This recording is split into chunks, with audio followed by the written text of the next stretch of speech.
আল্লাহ খারাপ ফেরাউনকে অনেক অলৌকিক ঘটনা দেখান, কিন্তু তবুও ফেরাউন বনি ইসরায়েলদের উপর নির্যাতন করতে থাকে।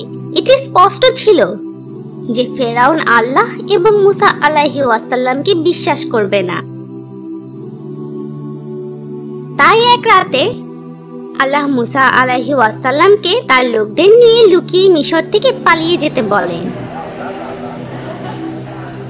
বনি ইসরায়েলের মানুষ মুসা ও হারুন আলাইহি ওয়াসাল্লামকে অনুসরণ করে এবং মিশর থেকে পালিয়ে যাওয়ার জন্য নিজেদের তৈরি করে। তারা জানতো না যে রাতে কোথায় যেতে হবে, কিন্তু আল্লাহ সুয়েজ উপসাগরে যাওয়ার নির্দেশ দিয়েছিলেন, কারণ আল্লাহর অন্য একটি ইচ্ছা ছিল। এই ঘটনাটি এক্সোডাস বা প্রস্থান পর্ব নামে পরিচিত। ফেরাউন বনি ইসরায়েলের এই খবর জেনে গেল এবং সে খুব রাগ করলো। তাই ফেরাউন বিভিন্ন রাজ্য থেকে সেনা জোগাড় করার জন্য নিজের লোকদের বিভিন্ন রাজ্যে পাঠালো। ফেরাউন বারবার তাদেরকে বলে, তারা মাত্র অল্প কিছু মানুষ এবং তারা আমাদের ধোঁকা দিয়েছে, আমরা তাদের হারাতে প্রস্তুত। তারা বনি ইসরায়েলদের ধরার জন্য প্রস্তুত ছিল, কিন্তু তারা তাদের দাসত্বে ফিরিয়ে আনার জন্য সকাল পর্যন্ত অপেক্ষা করল। এভাবে আল্লাহ সকল মিশরীয়দের তাদের সম্পত্তি, সুন্দর বাড়ি ও বাগানের বাইরে নিয়ে গেলেন। অপরদিকে বনি ইসরায়েলরা সুয়েজ উপসাগরের তীরে অপেক্ষা করছিল। কতজন বনি ইসরায়েল মুসা আলাইহি ওয়াসাল্লামের সাথে গিয়েছিল? তার সাথে অনেক মানুষ এসেছিল। কিছু ইতিহাসবিদ বলেন 20,000-এরও বেশি বনি ইসরায়েল তার সাথে এসেছিল, কিন্তু আল্লাহই ভালো জানেন। যখন ফেরাউন ও তার সেনাবাহিনী তাদের ধরতে আসছিল, তখন তারা ভয় পেয়ে যায়। তাদের মধ্যে কিছু লোক মুসা আলাইহি ওয়াসাল্লামের উপর ধৈর্য এবং বিশ্বাস হারিয়ে ফেলে। তারা ফেরাউনের কাছে ফিরে যেতে চায়। এটি বনি ইসরায়েলদের জন্য আল্লাহর উপর বিশ্বাসের পরীক্ষা ছিল। তাদের সামনে সুয়েজ উপসাগর ছিল এবং তাদের পিছনে ছিল তাদের শত্রু ফেরাউন ও তার শক্তিশালী বাহিনী। এটি তাদের জন্য মরণ ফাঁদ ছিল। মুসা ও হারুন আলাইহি ওয়াসাল্লাম বুঝতে পারছিলেন না যে তারা কি করবেন। তারা আল্লাহর আদেশের জন্য অপেক্ষা করছিলেন। এই কঠিন মুহূর্তে আল্লাহ মুসা আলাইহি ওয়াসাল্লামকে তার লাঠি দিয়ে সাগরের পানিতে আঘাত করতে বলেন। তখন সেখানে ইতিহাসের অন্যতম অলৌকিক ঘটনা ঘটে। অনেক শক্তিশালী বায়ু বইতে থাকে, সূর্য উজ্জ্বল হয়ে ওঠে এবং পানি 2 ভাগ হয়ে যায়। উপসাগরের পানি পাহাড়ের মতো স্থির হয়ে যায় এবং এর মাঝে শুকনো রাস্তা তৈরি হয়। মুসা ও হারুন আলাইহি ওয়াসাল্লাম মানুষদের এই রাস্তা দিয়ে ওপারে নিয়ে যান। যখন তারা এই রাস্তা দিয়ে পার হচ্ছিল, তখন ফেরাউন ও তার সৈন্যবাহিনীকে পিছনে আসতে দেখে। ফেরাউন ও তার সৈন্যবাহিনী এই অলৌকিক ঘটনা দেখে অবাক হয়ে যায়, কিন্তু ফেরাউন তখনও অহংকারী ছিল এবং তাদের ধরতে চাইছিল।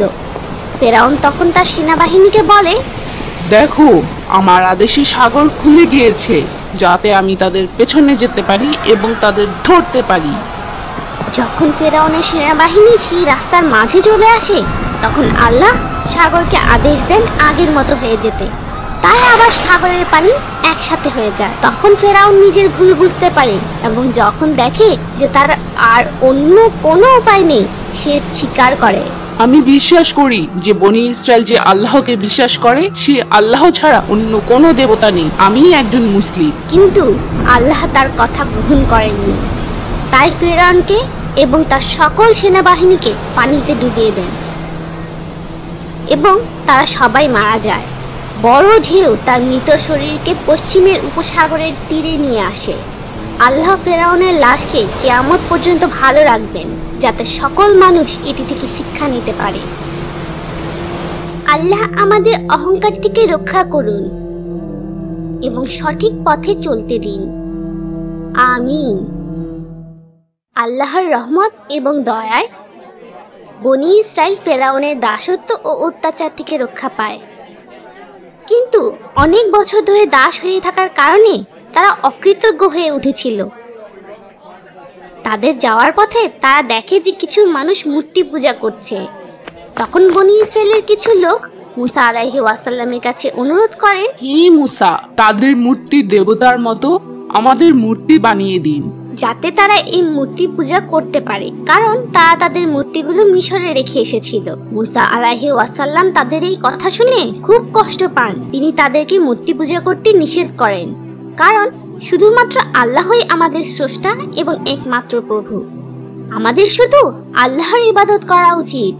মুসা আলাইহি ওয়াসাল্লাম তাদের বলেন যে আল্লাহ কিভাবে তাদের ফেরাউনের কাছ থেকে বাঁচিয়েছেন, যে তাদের ছেলেমেয়েদের মেরে ফেলতো এবং তাদের মেয়েদের বাঁচিয়ে রাখতো। তাদের জন্য একটি সত্যি ও প্রকৃত নিদর্শন প্রয়োজন ছিল। আল্লাহর ইচ্ছা অনুসারে তারা সানাই পর্বতের দিকে যেতে থাকে। এর অন্য একটি নাম হলো তুরে সানাই। এটি জাবালে মুসা নামেও পরিচিত। চলার পথে তাদের পানির প্রয়োজন হয়, কারণ সেখানে কোনো পানি ছিল না। তাই আল্লাহ মুসা আলাইহি ওয়াসাল্লামকে তার লাঠি দিয়ে একটি পাথরে আঘাত করতে বলেন। হঠাৎ পাথরের 12টি জায়গা থেকে পানি বের হতে থাকে। বনী ইসরায়েলের 12টি উপজাতি আলাদা আলাদা ভাবে পানি পেয়ে গেল। ইবনে আব্বাস রাদিয়াল্লাহু আনহু বলেন, এটি একটি বিশেষ পাথর ছিল যা তারা তাদের সাথে নিয়ে যেতে পারত। কিন্তু আল্লাহই ভালো জানেন, গরম মরুভূমিতে হাঁটতে তাদের খুব কষ্ট হচ্ছিল। তাই আল্লাহ সূর্যের তাপ থেকে তাদের রক্ষা করার জন্য দিনের বেলায় মেঘ পাঠান। তাদের খাবার যখন শেষ হয়ে যায় এবং যখন খাবারের দরকার হয়, তখন আল্লাহ তাদের জন্য জান্নাতি খাবার পাঠান, যাদের নাম হলো মান্না ও সালোয়া। মান্না ছিল এক ধরনের শস্য। এটি খুব সাদা এবং খুব মিষ্টি ছিল। প্রতিদিন সূর্য ওঠার আগে এটি পাওয়া যেত এবং বনী ইসরায়েলদের শুধুমাত্র একদিনের জন্য যতটুকু খাবার দরকার ছিল ততটুকু শস্য নেওয়ার অনুমতি দেওয়া হয়। তারা এই খাবার পরের দিনের জন্য জমিয়ে রাখতে পারত না। তাই আল্লাহ প্রতিদিন সকালে এই বিশেষ খাবার পাঠাতেন। এবং সালোয়া এক ধরনের ছোট্ট পাখি ছিল, যেমন কোয়েল। তারা সহজেই ওই পাখিগুলিকে ধরতে পারত এবং তাদের যেভাবে ইচ্ছা খেতে পারত। তারা কি পাখি রান্না করতে পেরেছিল? হ্যাঁ, তারা পেরেছিল। মুসা আলাইহি ওয়াসাল্লাম তাদেরকে কৃতজ্ঞতা স্বীকার এবং একমাত্র আল্লাহর ইবাদত করতে বলেছিলেন। বনী ইসরায়েল খুব ভাগ্যবান জাতি ছিল। আল্লাহ তাদেরকে এমন বিশেষ উপহার দিয়েছেন যা তিনি অন্য কোনো জাতিকে দেননি।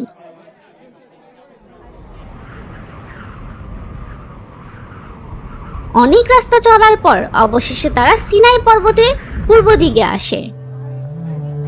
আল্লাহ মুসা আলাইহি ওয়াসাল্লামকে সেই জায়গায় যেতে বলেন যেখানে তিনি আল্লাহর সাথে প্রথমবার কথা বলেছিলেন।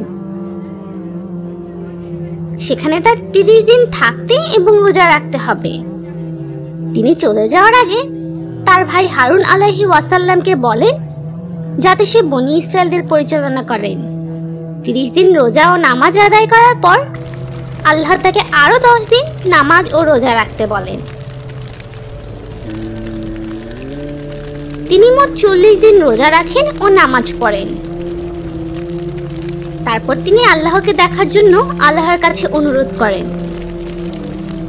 তখন আল্লাহ মুসা আলাইহি ওয়াসাল্লামকে বলেন যে আল্লাহকে দেখার ক্ষমতা তার নেই। এরপর আল্লাহ মুসা আলাইহি ওয়াসাল্লামকে তার কাছের পাহাড়ের দিকে তাকাতে বলেন এবং আল্লাহ তাকে খুব ছোট বজ্রপাত দেখান, যার ফলে পাহাড় ধ্বংস হয়ে যায় এবং ধুলায় পরিণত হয় এবং মুসা আলাইহি ওয়াসাল্লাম জ্ঞান হারিয়ে ফেলেন। এই ধুলো কি আমরা চোখের জন্য সুরমা বা কাজল হিসেবে ব্যবহার করি? না, এই ধুলা সুরমা নয়। সুরমার উৎস এক ধরনের কালো ইথিমিত পাথর থেকে। সুরমা বা কাজল অনেক আগে থেকে চোখে ব্যবহার করা হয়। এমনকি আগের মিশরীয় লোক এগুলো চোখে ব্যবহার করত। যেমন আমরা জানি, সুরমা বা কাজল হচ্ছে হযরত মুহাম্মদ সাল্লাল্লাহু আলাইহি ওয়াসাল্লামের সুন্নাহ। এখন গল্পে ফিরে আসি। কিছু সময় পর তিনি জ্ঞান ফিরে পান এবং আল্লাহর কাছে ক্ষমা চান। আল্লাহ নবী মুসা আলাইহি ওয়াসাল্লামকে বলেন তিনি খুবই ভাগ্যবান যে তাকে নবী হিসেবে বেছে নেওয়া হয়েছে এবং তিনি তাকে খুব সুন্দর উপহার দিয়েছেন, যা হলো আল্লাহ সরাসরি তার সাথে কথা বলেন। তিনি আল্লাহর কাছ থেকে যা পেয়েছেন তার জন্য আল্লাহকে ধন্যবাদ জানাতে বলেন। তারপর তিনি মুসা আলাইহি ওয়াসাল্লামকে পবিত্র পাথরের উপর কিছু লিখিত আদেশ ও মানুষের জন্য নির্দেশ দেন। এই পবিত্র বই তাওরাতের অংশ। এখানে বিখ্যাত 10টি আদেশ ছিল। অন্যদিকে তার 40 দিনের অনুপস্থিতিতে তার লোকেদের মাঝে খুব খারাপ কিছু ঘটে। তারা মিশর থেকে আসার সময় যে সোনাগুলো চুরি করে নিয়ে এসেছিল সেগুলো আর বহন করতে চাইছিল না। তাই সবাই এক জায়গায় তাদের সোনা পুড়িয়ে ফেলতে চায়। তাদের সাথে সামি নামক